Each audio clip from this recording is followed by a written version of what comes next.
میرا پیمبر عظیم تر ہے۔ ہمارے پاس سیرت النبی صلی اللہ علیہ وآلہ وسلم اور معصومین کے کردار و عمل کی صورت میں ایک ایسا گنج گراں مایہ موجود ہے جس کی بدولت شاہراہ حیات پر رواں دواں انسانی قافلے سعادت بشر کا پیغام نسلاً بعد نسل وصول کرتے چلے آ رہے ہیں۔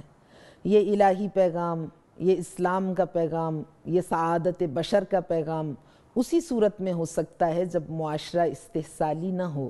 اسلام ہمیں کسی سرمایہ دار کی چوکھٹ پر لے جا کر اس کی غلامی قبول کرنے پر آمادہ نہیں کرتا۔ اسلام الہی نظام کو اپنا کر ہمیں زندگی کے آبرومندانہ سفر پر گامزن دیکھنا چاہتا ہے، صرف عبادات ہی پر اکتفا نہیں کرتا، یا یوں کہیے کہ مخصوص عبادات ہی کو جیسے نماز روزہ وغیرہ کو اپنا لینے ہی کو دین قرار نہیں دیتا، بلکہ زندگی کے بڑے حصے پر نگاہ رکھتا ہے۔ اسلام لباس تقویٰ میں حصول رزق کے لیے میدان عمل میں وارد ہونے کا حکم دیتا ہے۔ کوئی نظام بھی قوم و ملت کو عزت سے تب تک ہمکنار نہیں کر سکتا جب تک قول و فعل میں ہم آہنگی پیدا نہیں ہوتی۔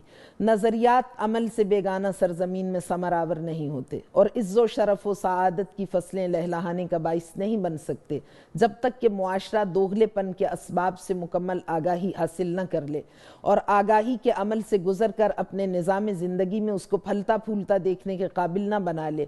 بہتر معاشی پالیسی کی تشکیل کے لیے معاشیات کو سمجھ کر اس سمجھ بوجھ کو زندگی میں نافذ کرنا یہ ایمان کا حصہ ہے۔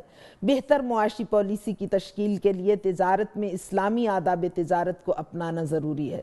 جنس کو فروخت کرتے وقت اس کی خوبیوں کے ساتھ خامیوں کو بھی گوشزد کرو، نقائص کو برملا کرو۔ جب اس راہ و روش کو اپنا لوگے تو اس کا مطلب ہے کہ تم نے اسلام کو سمجھ بھی لیا اور اپنا بھی لیا۔ لیکن اگر خرابیوں کو چھپا کر، خرابیوں کو چالاکی سے اچھائیوں میں بدل کر بازار تجارت میں وارد ہوئے تو پھر اسلام سے لا تعلق ہو گئے۔